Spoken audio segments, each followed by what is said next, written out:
Assalamualaikum warahmatullahi wabarakatuh. Alhamdulillahi rabbil alamin.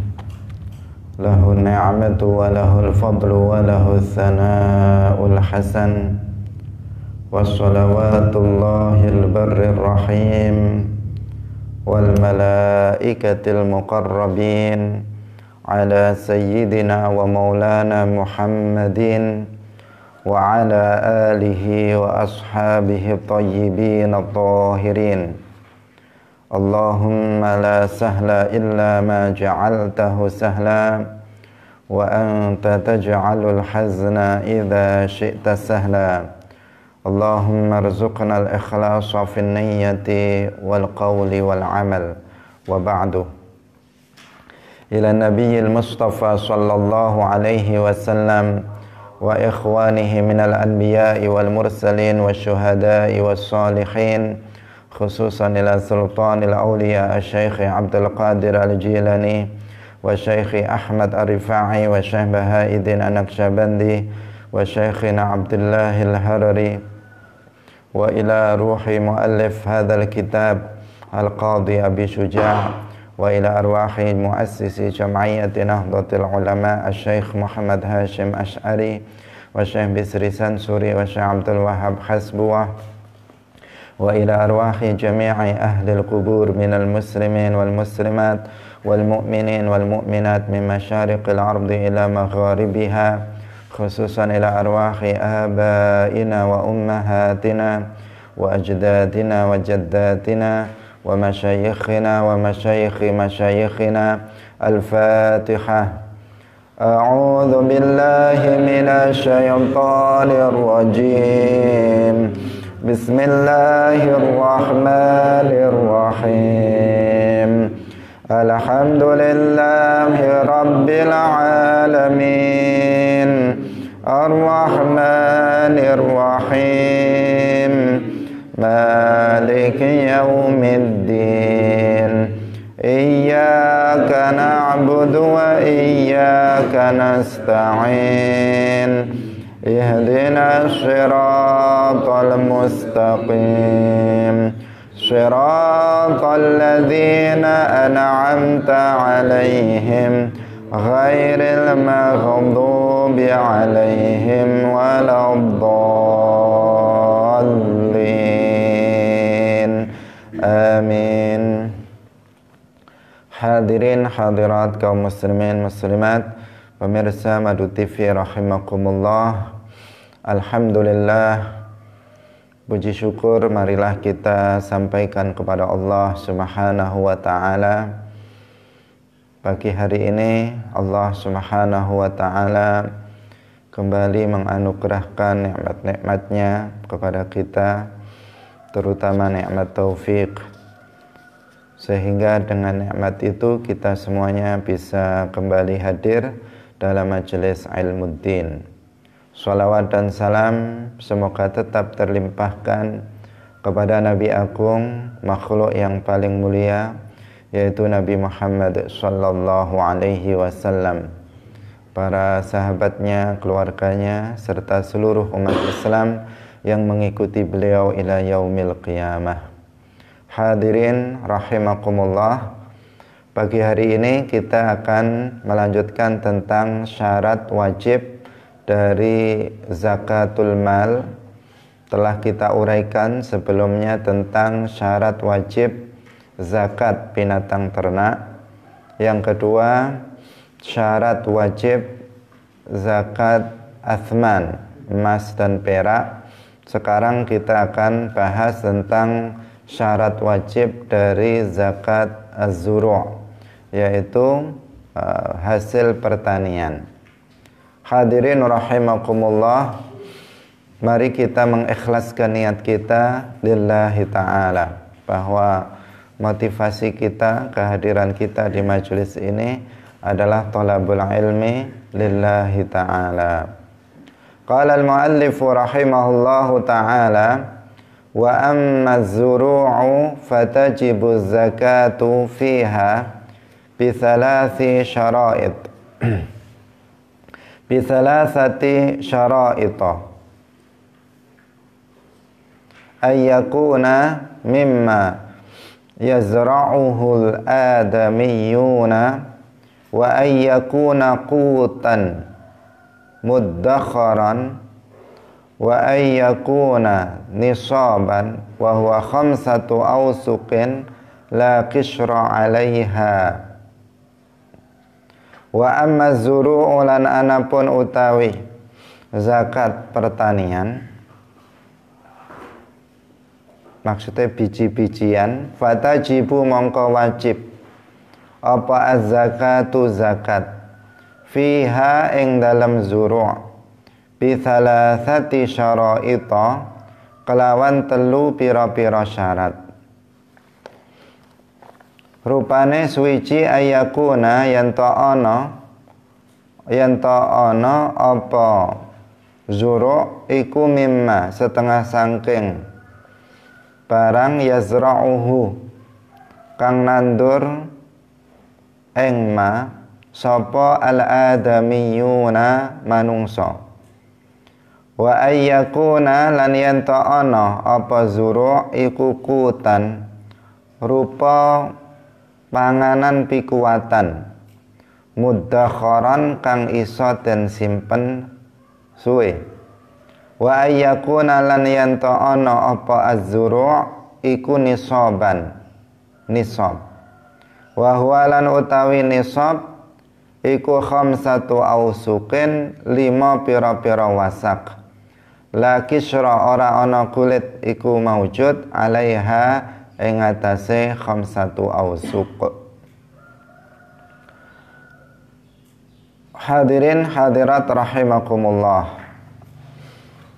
Muallif rahimahullah Al-Qadhi Abi Syuja mengatakan, sedangkan hasil pertanian maka wajib zakat dengan 3 syarat. Yang pertama, ditanam oleh manusia berupa bahan makanan pokok yang bisa disimpan, dan yang ketiga mencapai nisab, yaitu 5 wasak yang tidak ada kulitnya. Hadirin hadirat rahimakumullah, zakat pertanian yang dimaksud di sini, karena ini ada 2 ya, pertanian itu ada 2. Yang pertama zuru', kemudian nanti ada as-thimar, buah-buahan. Itu kan sama-sama hasil pertanian. Maka yang dimaksud dengan az-zuru' di sini adalah artinya al-habbu, yaitu biji-bijian. Biji-bijian, bahan makanan pokok, hasil pertanian yang berupa bahan makanan pokok, yang berupa biji-bijian. Itulah yang dimaksud di sini. Karena nanti akan ada juga hasil pertanian yang berupa buah-buahan, yang dia bukan berupa biji-bijian, bukan berupa al-habbu. Jadi syarat wajib hasil pertanian yang berupa biji-bijian itu ada 3. Yang dimaksud dengan ada 3 ini, itu selain Islam, merdeka, dan kepemilikan yang sempurna sebagaimana telah diuraikan sebelumnya. Jadi ketika kita membahas tentang syarat wajib zakat peternakan, syarat wajib zakat athman, itu ada 3 syarat sebelum ini, yaitu yang pertama adalah Islam. Karena kalau bukan seorang muslim, maka dia tidak wajib diminta di dunia ini untuk mengeluarkan zakat. Meskipun nanti di akhirat dia diazab karena tidak mengeluarkan zakat jika memiliki harta misalnya pertanian yang sudah mencapai nisab, tetapi dia di dunia tidak diminta untuk mengeluarkan zakat. Dan apabila dia mengeluarkan zakat, maka juga tidak diterima dan tidak sah zakatnya itu, seperti yang sudah kita uraikan sebelumnya. Dalam zakat pertanian ini sebenarnya juga ada zakat ada syarat wajib, yaitu berupa Islam. Bahwa orang yang memiliki hasil pertanian itu adalah seorang muslim, bukan orang yang kafir, baik kafir asli maupun kafir murtad. Itu seperti itu. Sehingga kalau ditambahkan, sebenarnya syarat wajib zakat pertanian di sini 3 ditambah 3 itu 6.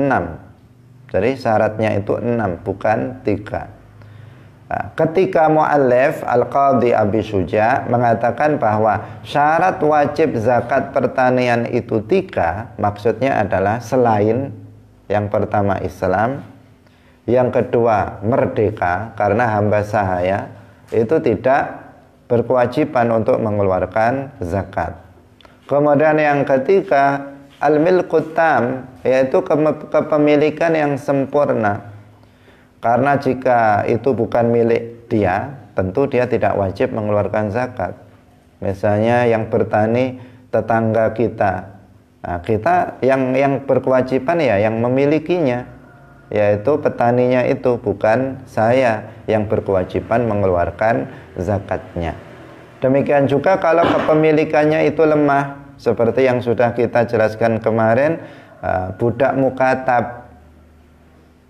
Nah, itu juga juga tidak berkewajiban untuk mengeluarkan zakat pertanian, sebagaimana juga tidak wajib mengeluarkan zakat asman maupun yang pertama zakat peternakan. Hadirin hadirat rahimakumullah. Nah, jadi ada berapa syarat wajib zakat pertanian biji-bijian, yaitu ada 6.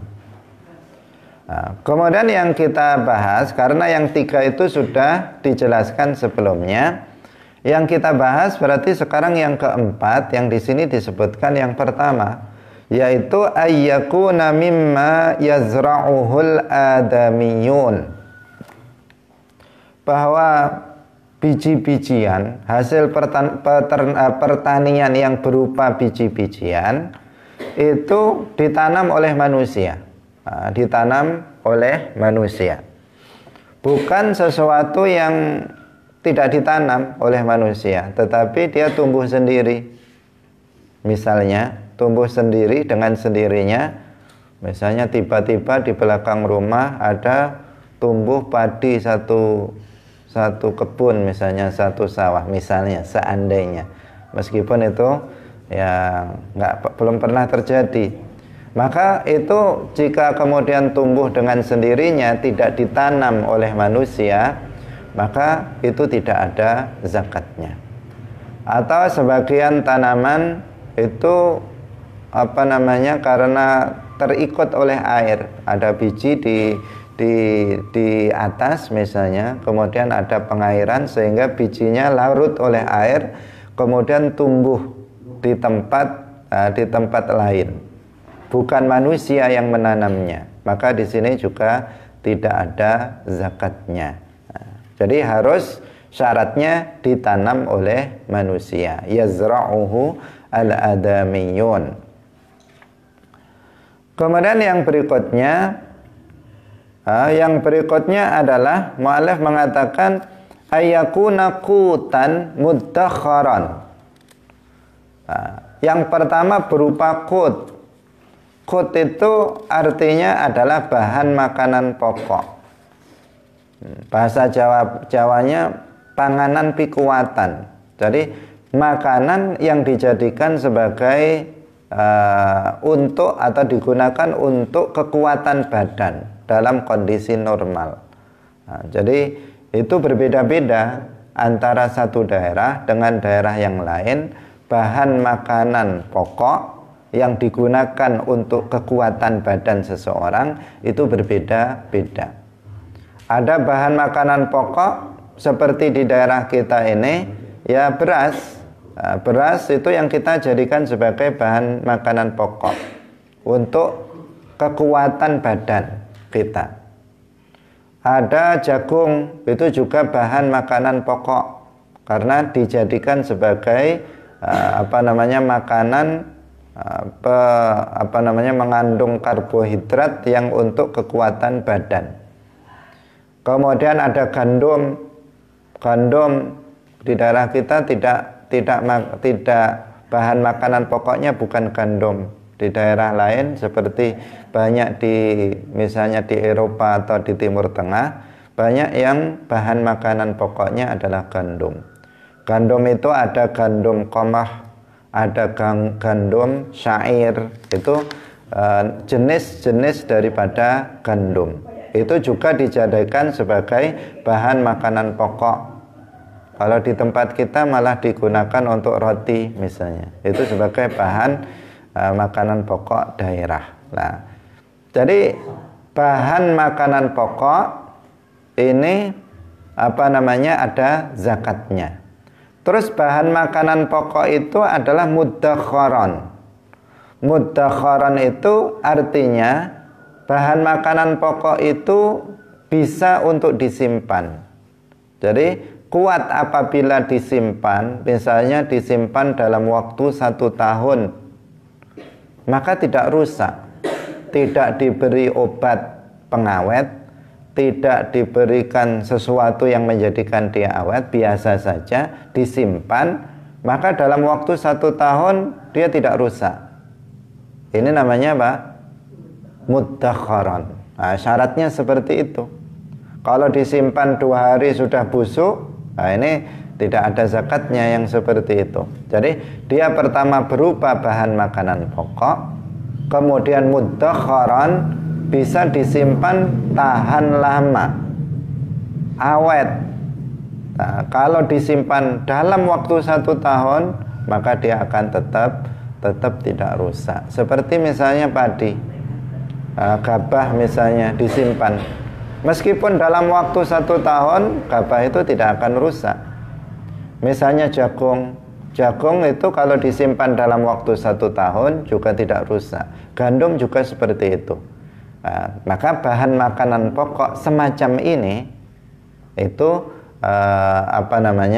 ada zakatnya. Tetapi kalau bahan makanan pokok itu menjadi bahan makanan pokok di kala darurat, tidak dalam kondisi normal. Tadi yang kita bicarakan itu bahan makanan pokok di masa normal. Normal itu ya tidak paceklik seperti sekarang ini misalnya, harga makanan pokok itu ada dan mudah untuk didapatkan, itu namanya dalam kondisi normal. Tetapi kalau dalam kondisi tidak normal, misalnya paceklik, orang bertanam padi misalnya nggak ada yang berhasil karena kemarau panjang, tidak ada air. Orang bertani jagung juga demikian. Nah, sehingga tidak ada bahan makanan pokok ketika itu. Nah, adanya cuma singkong misalnya, telo itu yang ada. Sehingga dengan terpaksa darurat, orang menjadikan ketela atau ubi itu sebagai bahan makanan pokok pengganti beras, pengganti jagung. Maka ini berarti apa? Namanya bahan makanan pokok di masa darurat.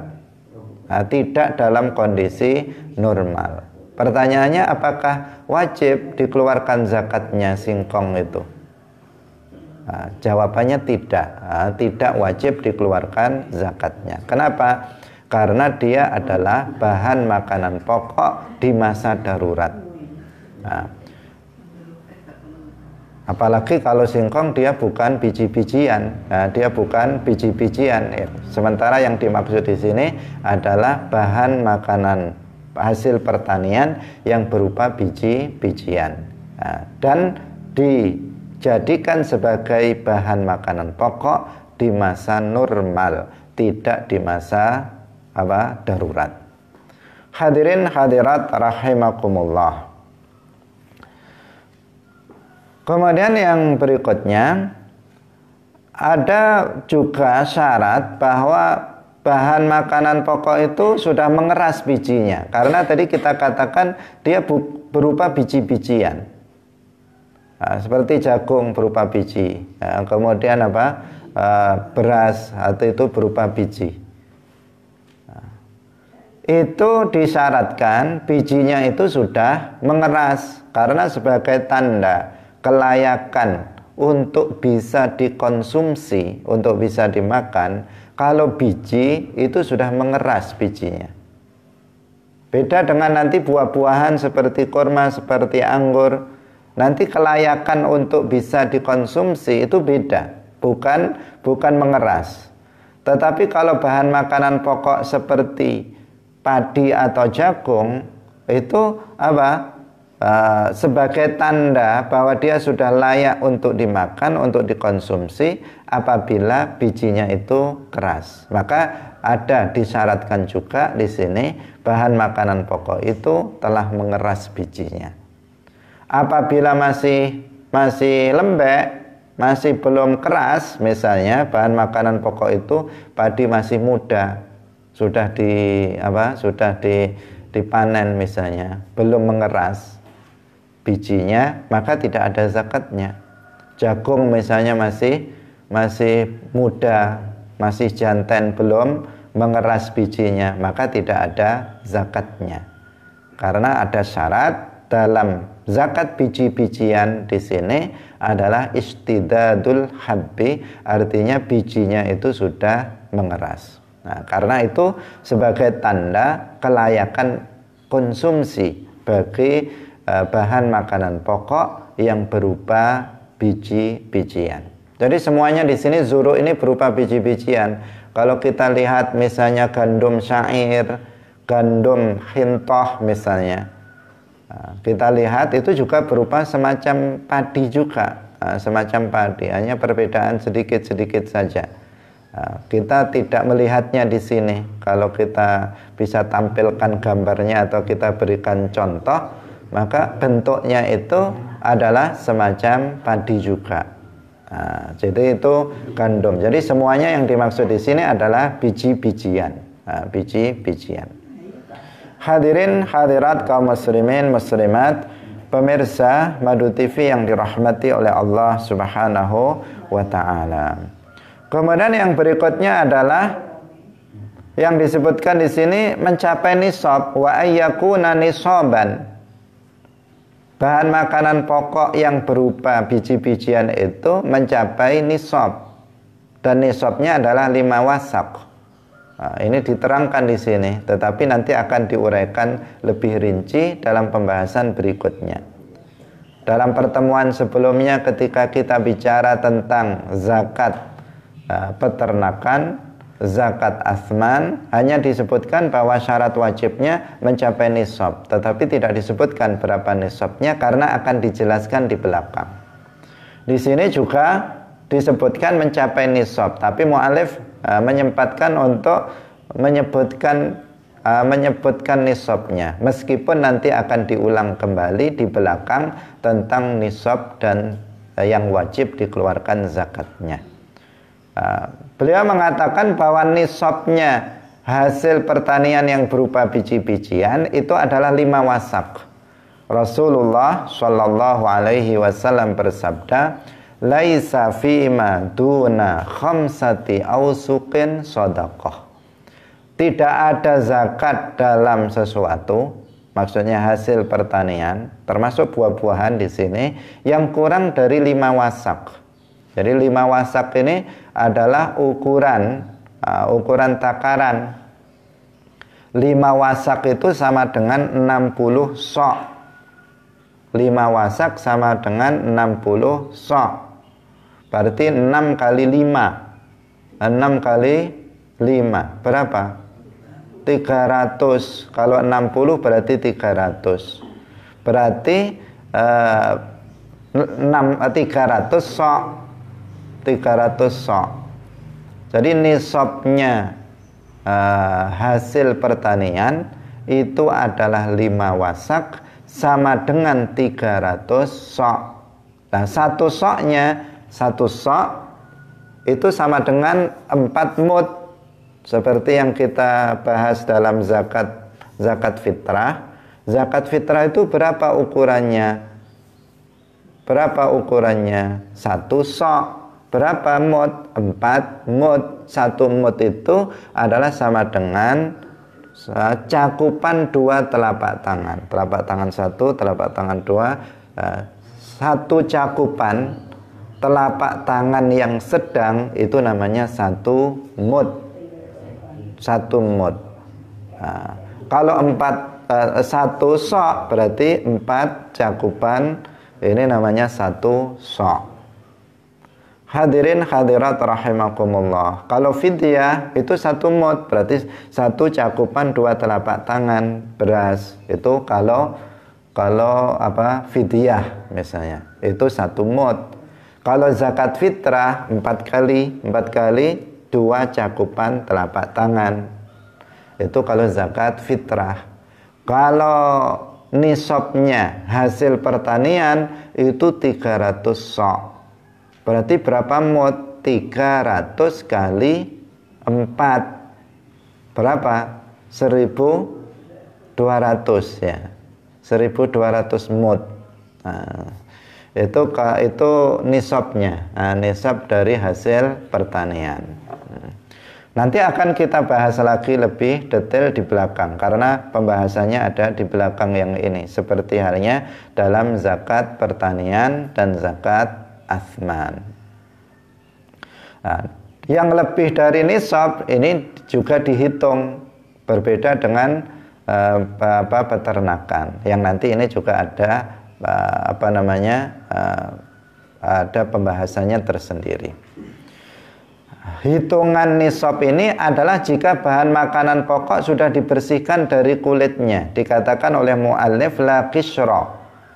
Bagaimana ya, istilahnya beliau mengatakan la qishra 'alaiha, yang enggak ada kulitnya, berarti sudah dibersihkan kulitnya. Jika disimpan dengan kulitnya, seperti padi misalnya, disimpan dalam bentuk gabah dengan kulitnya, bukan disimpan dalam bentuk beras, maka dianggap kulitnya itu adalah 5 wasak, sehingga berarti dianggap mencapai nisab jika telah mencapai 10 wasak, karena isinya 5 wasak, kulitnya 5 wasak, berarti 10 wasak itu baru dianggap mencapai nisab. Nah, karena mu'allif mengatakan bahwa nisabnya harta atau nisabnya hasil pertanian yang berupa biji-bijian itu 5 wasak tanpa kulit. Nah, jika tanpa kulit, jika dengan kulit maka 5 wasak baru dianggap telah mencapai nisab. Nah, hadirin hadirat kaum muslimin muslimat rahimakumullah. Sekarang kita lanjutkan pada zakat berikutnya. Ini juga masih terkait, hanya saja sekarang adalah buah-buahan, bukan berupa biji-bijian. Qala al-mu'allifu rahimahullahu ta'ala, kita baca, wa amma thimaru, lan anapun utawi buah-buahan, fatajibu mongko iku wajib apa az-zakatu zakat fi syai'aini ing dalem rong perkara minha sangking thimar. Suwiji thamaratun nakhli, buah kurma, wa thamaratul karmi, lan buah anggur, buah anggur. Nakhal itu pohon kurma. Kalau thamaratun nakhal berarti thamaratun nakhli berarti buahnya pohon kurma, ya namanya kurma. Wa thamaratul karmi, buah pohon anggur, artinya anggur. Wa syaraitu wujubi zakati, lan utawi pira-pira syarat wajib zakat fiha ing dalem thimar iku arba'atu asya, 4 pira-pira perkara. Suwiji al-islamu islam, wal hurriyatu lan merdeka, wal milku lan kepemilikan, atamu kang sampurna, wan nisabu lan nisab. Hadirin rahimakumullah. Mu'allif rahimahullah mengatakan, sedangkan buah-buahan maka wajib dalam 2 buah saja. Buah-buahan jenisnya banyak sekali. Nah, kita menghitungnya nggak bisa saking banyaknya jenis buah-buahan. Apalagi di tempat kita beda musim, beda lagi musim buahnya. Nah, sehingga kita bisa memilih. Kalau pengen makan buah, maka kita bisa memilih saking banyaknya. Nah, tetapi mu'allif mengatakan bahwa buah-buahan yang wajib ada zakatnya, yang wajib dikeluarkan zakatnya itu hanya 2 saja, yaitu buah kurma dan buah anggur. Nah, selainnya tidak. Wasyurut, ada wasyara itu wujubiz zakat, dan syarat wajib zakat buah-buahan itu ada 4. Yang pertama Islam, yang kedua merdeka, yang ketiga kepemilikan yang sempurna, al-milkut tam, dan yang keempat adalah mencapai nisab, wa huwa khamsatu awsuqin, yaitu 5 wasak. Hadirin hadirat rahimakumullah, pemirsa Madu TV yang berbahagia. Pertama ditegaskan oleh mu'allif di sini bahwa buah-buahan yang wajib dikeluarkan zakatnya itu hanya ada 2 jenis saja, yaitu buah kurma dan yang kedua adalah buah anggur kering. Yang dimaksud anggur di sini adalah anggur kering yang sudah kering. Buah selain ini, jenis buah selain ini tidak wajib dikeluarkan zakatnya, meskipun hasilnya itu berlimpah, meskipun hasilnya itu lebih banyak dari buah anggur maupun buah kurma. Misalnya seseorang menanam jeruk 10 hektar misalnya. Misalnya di daerah mana ini jeruk ini? Banyuwangi ya, atau daerah apa? Atau Jember, dia menanam jeruk berhektar-hektar, hasilnya besar sampai diekspor juga misalnya. Maka di sini dia tidak wajib mengeluarkan zakat. Atau di Malang, di sana bertanam apel sehingga terkenal ada apel Malang. Nah, maka di sini apa? Meskipun berhektar-hektar dia menanam apel sehingga hasilnya itu sangat besar, sangat banyak, maka dia tidak wajib untuk mengeluarkan zakatnya. Atau mangga, orang mana ini mangga? Orang Probolinggo misalnya, terkenal dengan mangganya. Maka kalau di sana menanam mangga dalam jumlah besar sehingga hasilnya luar biasa banyaknya, maka dia juga tidak ada kewajiban mengeluarkan zakat. Nah, kalau di kita ini semua buah ada, tetapi nggak ada yang menanam dalam jumlah besar. Di depan rumah ada rambutan, jeruk juga ada, mangga juga ada di tempat kita di Kediri ini, tetapi nggak ada yang sampai bertanam dalam jumlah besar. Nah, hanya sekedar untuk dimakan, dijual pun juga nggak laku. Nggak laku karena sedikit, laku tetapi tidak laku dalam jumlah besar. Hadirin hadirat kaum muslimin muslimat rahimakumullah. Jadi hanya 2 saja, hanya 2 saja. Kita jangan menambah-nambah, jangan menambah-nambah dengan yang lain, karena sebagian orang ada yang kemudian mewajibkan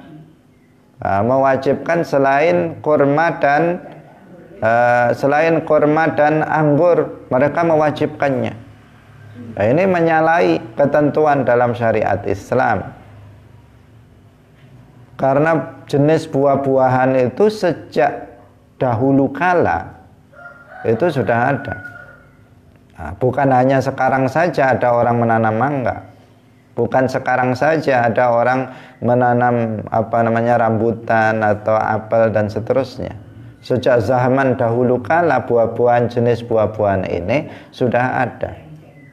Meskipun sudah ada, tetapi ternyata para ulama mujtahid yang 4 tidak mewajibkan mereka yang bertani dengan buah-buahan selain kurma dan anggur untuk mengeluarkan zakat. Maka ini menunjukkan bahwa memang sudah ditentukan buah-buahan yang wajib dikeluarkan zakatnya itu sudah ditentukan, yaitu hanya dua saja, yaitu kurma dan anggur. Orang Indonesia hampir nggak ada yang bertani kurma karena memang tanahnya tidak sesuai. Nah, ada yang menanam tetapi nggak berbuah, 1-2 berbuah dibuat wisata. Nah, ada di sebagian daerah di kita menanam kurma ternyata berbuah, akhirnya ramai dibuat wisata. Karena apa? Karena memang pada umumnya memang tidak cocok tanahnya dengan dengan kurma, untuk ditanam kurma. Tumbuh tetapi tidak tidak berbuah pada umumnya. Jika ada yang berbuah, maka itu sebuah keistimewaan. Hadirin hadirat rahimakumullah. Anggur, kalau di Indonesia masih ada yang menanam anggur, tetapi itu juga sedikit di daerah tertentu. Atau kita biasanya kalau di daerah kita menanam anggur hanya untuk hiasan di depan rumah saja, tidak untuk kemudian dipanen untuk diperjualbelikan dalam jumlah yang besar. Tetapi di Timur Tengah kurma itu memang, apalagi di Timur Tengah sana, di daerah Irak, di daerah Arab Saudi, di daerah Kuwait dan sebagainya, itu Mesir, itu kurma itu memang menjadi tanaman yang digunakan memang untuk penghasilan, ada hasilnya yang diperjualbelikan, bahkan sampai diekspor ke luar negeri termasuk ke Indonesia. Hadirin hadirat yang dirahmati oleh Allah Subhanahu wa ta'ala. Kemudian syarat wajib zakat buah-buahan itu ada 4. Mu'allif mengatakan ada 4. Yang pertama adalah Islam. Islam selalu ada. Syarat wajib zakat ini mulai dari kemarin peternakan, kemudian asman, kemudian tadi hasil pertanian yang berupa biji-bijian, dan yang sekarang adalah hasil pertanian yang berupa buah-buahan. Itu semuanya ada syarat wajibnya berupa Islam. Karena kita tegaskan kembali, kalau dia bukan Muslim, maka dia tidak wajib menjalankan kewajiban-kewajiban. Nah, dia tidak berkewajiban menjalankan kewajiban itu, artinya dia tidak diperintah, dia tidak diminta untuk mengeluarkan mengeluarkan zakat, tidak diminta untuk melaksanakan sholat, tidak diminta untuk melaksanakan puasa dan kewajiban-kewajiban yang lain, meskipun dia diazab karena tidak melakukannya nanti di akhirat. Nah, permintaan terhadap orang kafir itu adalah masuklah Islam. Kamu masuklah Islam dengan mengucapkan 2 kalimat syahadat. Setelah itu, jika ternyata dia orang yang kaya raya, memiliki harta zakawi, baru setelah itu kita katakan keluarkan zakat. Wajib bagi orang Islam untuk mengeluarkan zakat hartanya. Kalau ternyata dia seorang pedagang, kalau dia ternyata seorang petani yang sudah memiliki memiliki panenan yang besar yang sudah mencapai nisab, maka baru setelah dia masuk Islam, baru kita katakan kepada dia keluarkan zakatnya, baru kita katakan puasalah Ramadan, baru kita katakan berhajilah kamu jika sudah mampu, baru kita katakan sholatlah dan seterusnya. Tetapi selama dia masih kafir, tidak dikatakan sholatlah, tidak dikatakan keluarkan zakat, tidak dikatakan kepada dia berpuasalah Ramadan, tidak dikatakan kepada dia berhajilah, tetapi dikatakan kepada dia masuklah Islam jika masih kafir. Karena dia tidak wajib dan tidak sah jika melakukan sebuah ibadah. La tasihhu, Al-Imam Al-Ghazali rahimahullah mengatakan la tasihhul ibadatu illa ba'da ma'rifatil ma'bud. tidak sah suatu ibadah kecuali dilakukan setelah mengenal Allah yang disembah. Artinya dia adalah seorang mukmin, seorang muslim, baru dikatakan sah ibadah yang dilakukannya. Merdeka sudah kita jelaskan, kepemilikan yang sempurna juga sudah kita jelaskan dalam pertemuan sebelumnya, karena 3 syarat ini itu ada. Ada pada zakat yang lainnya.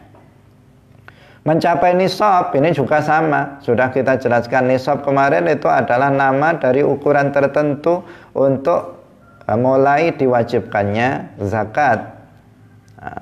Lah nisabnya hasil pertanian yang berupa buah-buahan itu sama dengan nisabnya zakat pertanian yang berupa biji-bijian. Berapa berarti? 5 wasak. 5 wasak kurma, buah kurma, dan 5 wasak dari anggur kering. Nah, itu nisabnya seperti itu. Nah, tadi sudah sedikit kita uraikan, nanti akan diuraikan lebih detail dalam pertemuan-pertemuan berikutnya setelah membahas tentang syarat wajib dari setiap jenis mal zakawi. Hadirin hadirat rahimakumullah. Mu'allif di sini juga tidak menyebutkan seperti yang tadi juga tidak disebutkan, yaitu tentang bahwa ada syarat wajibnya, yaitu berupa kelayakan untuk dikonsumsi. Kalau tadi zakat biji-bijian dikatakan layak untuk dikonsumsi itu apabila bijinya itu sudah mengeras. Kalau dipegang begini sudah keras, sudah nggak lembek lagi. Kalau kita padi misalnya masih muda, diginikan kan sudah masih empuk. Nah, kalau sudah mengeras berarti itu sudah layak untuk dikonsumsi. Nah, kemudian di sini dalam zakat hasil pertanian yang berupa buah-buahan itu juga ada syarat untuk bisa atau untuk wajib dikeluarkan zakatnya apabila sudah layak dikonsumsi. Tetapi kalau buah-buahan itu kriteria layak dikonsumsi itu bukan keras bijinya. Karena gimana menilainya, bijinya ada di dalam. Nanti dilihat dulu kan enggak. Tetapi apa? Biasanya itu ditentukan tergantung pada jenis buah-buahannya. Ditentukan. Jika ada yang layak dikatakan layak dikonsumsi itu berdasarkan warna, berdasarkan warna. Misalnya kalau warnanya itu asalnya hijau, kalau sudah matang itu berubah menjadi warna merah, warnanya menjadi hitam. Kalau anggur misalnya, warnanya menjadi merah, warnanya menjadi hitam dan sebagainya. Ketika muda dia hijau, kemudian dia ketika sudah matang berubah, maka di sini berarti dikatakan sudah ada kelayakan untuk dikonsumsi. Itu kalau berupa buah-buahan.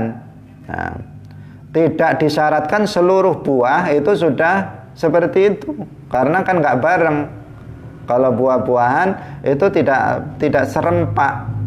Terkadang ada beberapa yang sudah matang, ada sebagian yang belum matang. Nah, di sini tidak disyaratkan harus semuanya sudah matang. Sudah berubah, kalau dia berubah warnanya, sudah berubah warnanya secara serempak, kan nggak bisa seperti itu. Pada umumnya, maksudnya pada umumnya tidak seperti itu. Maka meskipun masih ada sebagian yang matang, sebagian belum mendekati matang, maka itu sudah, kalau dipanen waktu itu maka sudah wajib zakat. Nah, sudah wajib zakat. Nah, karena apa? Kalau nunggu matang semua, yang matang duluan sudah kematangan, karena nunggu yang lain. Nah, jadi ini meskipun sebagian itu sudah ada yang mencapai batas layak dikonsumsi dengan ditandai warna kulitnya yang sudah berubah, maka ini berarti sudah ada atau sudah wajib untuk dikeluarkan zakatnya. Kalau sebelum layak untuk dikonsumsi, maka tidak ada zakatnya meskipun sudah mencapai nisab. Belum layak dipanen sebelum layak untuk dimakan. Sudah keburu nggak punya uang misalnya.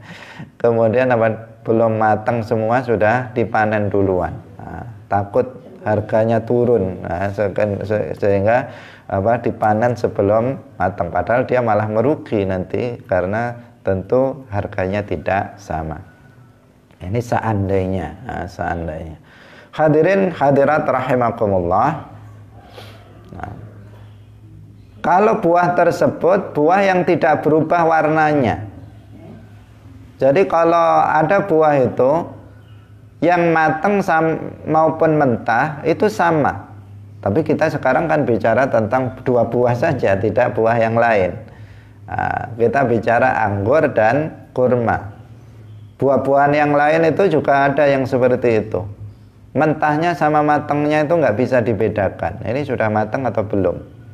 Matang warnanya begitu, mentah juga warnanya begitu. Nah, anggur itu ada juga yang seperti itu. Nah, ada yang disebut dengan anggur putih. Meskipun warnanya nggak putih, tapi orang menyebutnya sebagai anggur putih. Warnanya lebih dekat ke hijau, hijau, bukan putih, tapi disebut anggur putih. Nah, ini muda warnanya begitu, matang itu warnanya juga seperti itu. Sudah masak warnanya tetap, tidak berubah menjadi kuning, tidak berubah menjadi merah, tidak berubah menjadi hitam misalnya, tidak berubah warnanya. Maka yang seperti ini bagaimana untuk mengetahui bahwa buah-buahan itu sudah layak konsumsi? Nah, caranya adalah dengan melihat biasanya kalau sudah empuk. Nah, jadi kalau sudah dipegang sudah empuk berarti ini sudah matang. Kalau masih muda masih keras. Nah, keras. Kalau sudah matang itu sudah empuk. Atau ada juga buah kurma itu dia sudah mengalirkan air.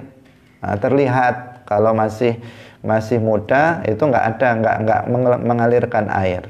Tetapi kalau sudah matang itu sudah airnya banyak, sehingga dikonsumsi itu sudah layak. Nah, ini salah satu tandanya. Hadirin hadirat kaum muslimin muslimat, pemirsa Madu TV yang dirahmati oleh Allah Subhanahu wa taala. Dalam zakat pertanian, baik itu berupa biji-bijian maupun yang berupa buah-buahan, di sini tidak ada syarat wajib yang berupa haul. Kalau kemarin dalam zakat peternakan ada syarat wajib berupa haul, yaitu mencapai 1 tahun qamariyah. Dalam zakat asman, emas dan perak juga ada syarat haul. Tetapi dalam zakat pertanian seperti yang kita bahas pagi hari ini tidak ada syarat haul. Nah, lalu kapan zakat pertanian yang berupa biji-bijian maupun buah-buahan itu wajib dikeluarkan? Yaitu ketika panen. Ketika panen, bukan ketika 1 tahun. Ketika panen dia ternyata hasil panennya itu mencapai nisab, maka seketika itu juga dia mengeluarkan zakatnya. Kurma, dia panen kurma, maka begitu panen kemudian dihitung kalau mencapai nisab, mencapai 5 wasak, dikeluarkan zakatnya. Dia misalnya bertanam padi, dia panen padi, maka dihitung jika sudah mencapai nisab, maka dia wajib mengeluarkan zakatnya. Seketika itu, tidak menunggu dalam waktu 1 tahun. Nah, ini untuk apa? Untuk zakat pertanian, berbeda dengan zakat-zakat sebelumnya. Nah, jadi nggak ada syarat haul karena wajib dikeluarkan ketika panen. Nah, hadirin rahimakumullah, tidak menunggu bulan Ramadan seperti yang kita sampaikan kemarin. Ada sebagian orang menjadikan bulan Ramadan sebagai musim zakat. Jadi hasil pertanian pun dikeluarkan waktu Ramadan. Enggak, tetapi hasil pertanian dikeluarkan zakatnya di saat panen. Sekali lagi, di saat panen dihitung langsung kemudian dikeluarkan zakatnya. Hadirin hadirat rahimakumullah, kalau dalam satu kali panen misalnya itu tidak mencapai nisab, tetapi dia jika digabungkan dengan hasil panenan berikutnya dalam tahun yang sama, maka di sini digabungkan. Dalam tahun yang sama. Misalnya di sini dia bertanam padi dalam masa berapa bulan padi itu? 4 bulan misalnya. Kemudian setelah itu tanam lagi. Ternyata yang sekarang ini tidak sampai 1 nisab. 1 nisab tidak sampai 5 wasak. Kemudian dia tanam lagi. Tidak bagus lagi hasilnya. Sebenarnya luas tapi banyak penyakit sehingga hasilnya juga tidak banyak. Tidak sampai 1 nisab juga. Tapi hasil pertanian pertama, panen pertama dengan panen yang kedua digabungkan, itu sudah mencapai nisab. Maka ketika dia panen pada yang kedua kalinya di sini, ketika sudah mencapai nisab, jika digabungkan dengan yang pertama, panen yang pertama, maka dia wajib mengeluarkan zakat. Nah, seperti itu. Di saat panen pertama nggak mencapai nisab, dia tidak wajib mengeluarkan zakat. Pada panen yang kedua tidak mencapai nisab, tetapi jika digabungkan dengan pertama mencapai nisab, maka dia wajib mengeluarkan zakatnya. Jika ternyata tidak mencapai nisab juga setelah digabungkan dengan panen yang pertama, maka dia tidak wajib mengeluarkan zakatnya. Nah, hadirin hadirat rahimakumullah, harus betul-betul di sini dihitung. Di daerah kita, daerah pertanian. Nah, di sini banyak orang yang bertani. Tetapi sayangnya sedikit sekali orang yang mengeluarkan zakat, satu. Yang kedua, banyak sekali juga orang yang mengeluarkan zakat tetapi ngawur. Jadi ketika dia panen, yang penting dia takar 1 goni kemudian dibagi-bagi. Berapa yang harusnya dia keluarkan, dia nggak tahu, yang penting dikeluarkan. Dia bilang ini zakat, ini zakat, ini zakat, gitu saja. Ini apa? Ini zakat dan seterusnya. Nah, padahal dia belum mengukur, mengukurnya, belum menakarnya berapa hasil pertanian dia, kemudian berapa yang harus dikeluarkan, dia tidak lakukan. Tetapi sekedar kadang di bulan Ramadan, ini zakat saya selama bertani. Nah, kok begitu? Ya, tidak seperti itu. Karena kalau dia melakukan hal yang semacam itu, dia mengeluarkan zakat tanpa ilmu seperti itu, maka percuma. Dia akan buang-buang harta. Maksudnya buang-buang itu tanpa pahala. Tanpa pahala. Ya, tetap akan bermanfaat untuk tetangganya, untuk dimakan. Tetapi apa? Untuk dia, kepentingan akhirat dia tidak ada pahalanya.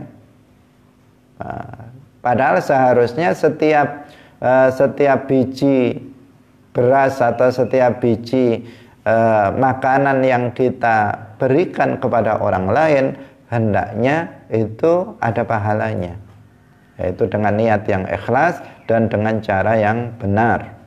Berulang-ulang kita sampaikan bahwa amal soleh yang dilakukan tanpa ilmu maka mardudatun la tuqbalu, ditolak, tidak akan diterima oleh Allah. Harus didasarkan oleh ilmu. Wa kullu man bi ghairi ilmin ya'malu a'maluhu mardudatun la tuqbalu.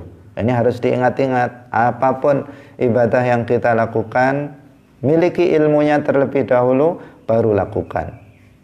Jangan sampai nanti kita beribadah dengan sungguh-sungguh. Kasihan kadang ada orang dia sangat semangat, setiap hari dia berjalan dengan tertatih-tatih untuk pergi ke masjid, untuk pergi ke musola, inginnya beribadah kepada Allah, tetapi karena kebodohannya dia tidak mendapatkan apa-apa dari apa yang dia lakukan. Kasihan yang seperti itu. Karena itu harus kita tetap belajar untuk mendapatkan ilmu sehingga kita bisa beramal berdasarkan ilmu.